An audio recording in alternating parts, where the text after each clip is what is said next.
Hello বন্ধুরা, তো আমি কোনো আজকে ব্লগ ভিডিও বানাবো না। তো সোশ্যাল মিডিয়ায় ভাইরাল হচ্ছে যে 26,000 শিক্ষকের চাকরি চলে গেছে।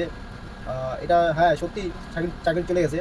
কারণ এর মধ্যে ভালো আছে খারাপও আছে। তো সরকার এটা বলতে পারতেছে না যে ভালো কোনটা খারাপ কোনটা। যে রহস্যটা লুকায় আছে ওটা বের করো, তদন্ত করে বের করো। এই যে দেখো এখন এখন যে পরিস্থিতিতে পড়ছে সবাই, যে ভালো যে স্টুডেন্টগুলো আছে যারা কষ্ট করে মেহনত করে পরীক্ষায় পাশ করে ইন্টারভিউতে পাশ করে চাকরি পাওয়ার পর যদি এই যে 10 বছর 5 বছর পর যদি চাকরিটা চলে যায় তাহলে কীরকম লাগবে। মুখ দেখানো থাকবে না, মানে মুখটা যে কী করে দেখাবে সেই মুখ দেখার মানে ওইটাই রাখেনি যে কীভাবে মুখ দেখাবে। ভাবো, এত এত ছোটো থেকে ক্লাস 10, 11, 12 আমরাও তো বই পড়ছিলাম, এত স্ট্রাগল করে ওরা ওই জায়গায় চলে গেছে। আর যারা পরীক্ষা না দিয়ে টাকার মাধ্যমে ওই জায়গায় চলে গেছে ওদের চাকরি গেলে ওরা কিছু কিছু যায় আসে না। কিন্তু যারা কষ্ট করে মেহনত করে পরীক্ষায় পাশ করে ইন্টারভিউতে পাশ করে তারপর চাকরি পাইছে তাদের কি অবস্থা হবে দেখো। আমি ভিডিওতে দেখলাম, সোশ্যাল মিডিয়াতে দেখলাম, অনেক অনেক লোক মন খারাপ কান্নাকাটি করতেছে। তাহলে ভাবো, মানে এটা দেখার পর আমার ভালো লাগতেছে না যে আমি এখন ভাবতেছি যে আমার যে চাকরিটা হয় নাই সব থেকে ভালো হয়েছে।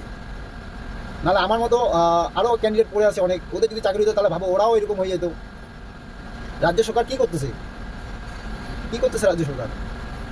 এসএসসি যে বোর্ড, যে ক্যান্ডিডেট একটা ক্যান্ডিডেট যদি পরীক্ষা দেয়, আমি একটা ক্যান্ডিডেট কোথায় বলছি যে হাজার হাজার ক্যান্ডিডেট, 26,000, ঠিক আছে ধরলাম 26,000 ধরলাম, 26,000 ক্যান্ডিডেট যদি পরীক্ষা দেয় তাহলে নিশ্চয়ই ওদের যে ওএমআর শিট আছে ওটা থাকবেই, অবশ্যই থাকবে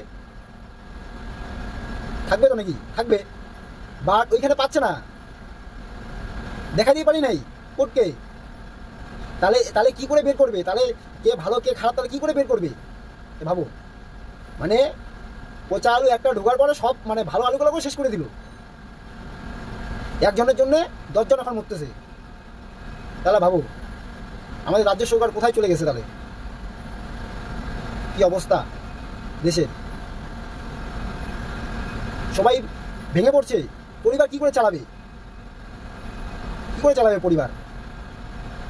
আমি এটা ভিডিওটা দেখার পর আমি মানে কন্ট্রোল করতে পারতেছি না। ঠিক আছে, দুর্নীতি করছো, ঠিক আছে ভাই, যেগুলো ভালো মানুষ, যেগুলো ভালো স্টুডেন্ট ওদেরটা এরকম হবে কেন?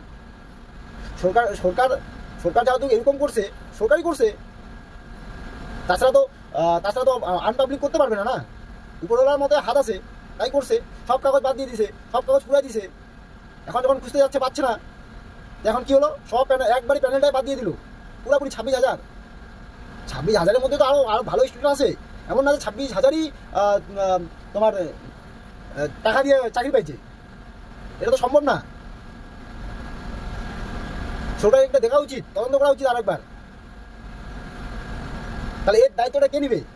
যে একটা পরিবার এর উপর জীবিত আছে, এখন কি করবে সেই লোকটা? না পারবে কৃষি করতে, না পারবে কোথাও বাইরে যাইতে, এখন ওর পরিবারে কী করে চলবে? বাবা মা, ভাই, বউ, বাচ্চার পড়াশোনা, খাওয়া দাওয়া কী করে চলবে? সরকারকে এটা ভাবা দরকার। আমি বলতেছি না, প্রত্যেকটা স্টুডেন্ট বলবে, ভালো ভালো স্টুডেন্ট।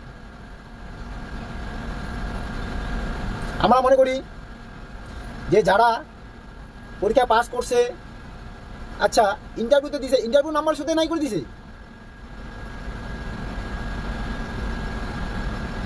20 বছর, 25 বছর, 30 বছর, তারপরেও কাগজ পাওয়া যায়। হ্যাঁ, আপলোড করলে তো হয়ে গেল, ওয়েবসাইটে তো থাকেই যায়। এটা কীরকম পায় না? ইন্টারভিউ দিছে, ইন্টারভিউ নাম্বারও নেই, উদাও মাস্টারি চাকরি পাচ্ছে। এটা কোনো কথা হলো? ছেলে খেলা হলো? এটা ভালো ভালো স্টুডেন্ট পড়ে আছে। আর এটা বুঝি না, একবার রিক্রুটমেন্ট হয় হওয়ার পরে ঝুলাই রাখে। ঝুলা রাখার কি দরকার আছে ভাই?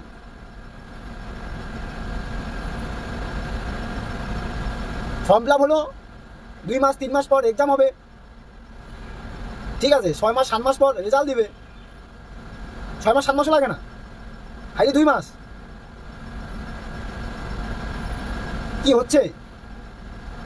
সব স্টুডেন্ট আওয়াজ ওঠাও, কি হবে দেশের পরিস্থিতি? চাকরি তো নাই, আমাদের মতো বেকার ছেলে কি করবে, কি করে খাবে? আমার একটাই প্রশ্ন, সব স্টুডেন্ট একজোট হও, রাজ্য সরকার নাই শেষ।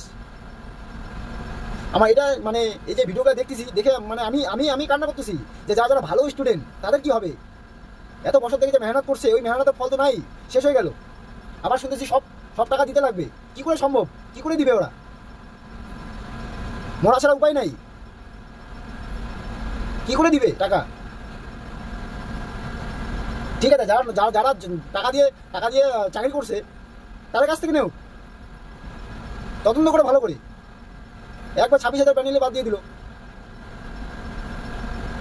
তো আর কি বলবো, তো এইটুকুই, আর কিছু বলবো না। তো এটাই পরিস্থিতি, বেকার ছেলেমেয়ের অবস্থা খারাপ, এমনিতেই খারাপ, রাজ্যে তো চাকরি নাই, অবস্থা শেষ, আরও অবস্থা শেষ হবে। আর যে কত দুর্নীতি আছে ভাই বলা মুশকিল। তারপরে এখন যা দেখতেছি সবগুলোতে দুর্নীতি আছে। আমরা আগে ছোটবেলায় ভাবতাম দুর্নীতি হয় না, এখন দেখতেছি বাপরে দুর্নীতি দিয়ে ভর্তি। এর জন্য এত দেখতেছি, এত মানে ভালো ভালো মেধাবী স্টুডেন্টরা চাকরি কেন পায় না? এর জন্য পায় না। আর যদি পায়ও তো এইরকম অবস্থা, দুইটা মিক্সচার করে এইরকম অবস্থা হয়ে দেয়। তো এটা আমার বলার ছিল, আর কিছু বলবো না। সব স্টুডেন্ট একজোট হও, আওয়াজ তুলো, আওয়াজ না তুলে হবে না।